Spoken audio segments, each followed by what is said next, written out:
হঠাৎ করে চলে আসলাম আজকে।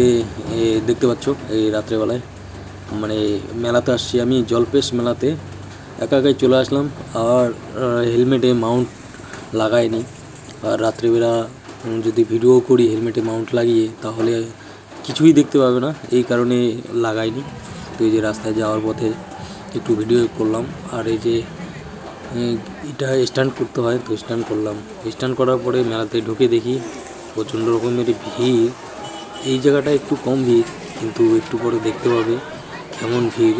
তো ভিড়ের জন্য আমি ওখানে বেশিক্ষণ থাকিনি, ওইখান থেকে আমি আবার রিটার্ন হয়ে চলে আসি। কারণ পুরো মেলাটা যদি ঘুরতাম তাহলে মোটামুটি একটা দুটো বেজে যেত।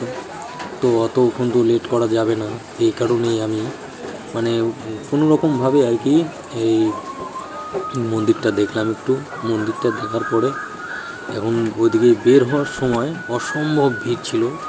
যেটা আসার সময় দেখলে একটা কাঠের ব্রিজ ছিল, বাঁশের ব্রিজ, সেটা দিয়ে আসলাম। আসার সময় একটু ফাঁকা ছিল, কিন্তু যাওয়ার সময় প্রচণ্ড রকমের ভিড়, মানে কি বলবো।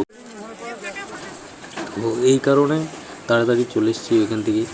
আর এর আগে একদিন গিয়েছিলাম, সেদিন ভিডিও করিনি, কারণ মাকে নিয়ে গেছিলাম, তো তখন ভিডিও করতে পারিনি। আর আজকে আসছিলামই যে একটা ভালো করে ভিডিও করব, কিন্তু ভিডিওটা করা হলো না। এই দেখো প্রচণ্ড রকমের ভিড়, এখান থেকে আমি সোজা বের হয়ে গেছি।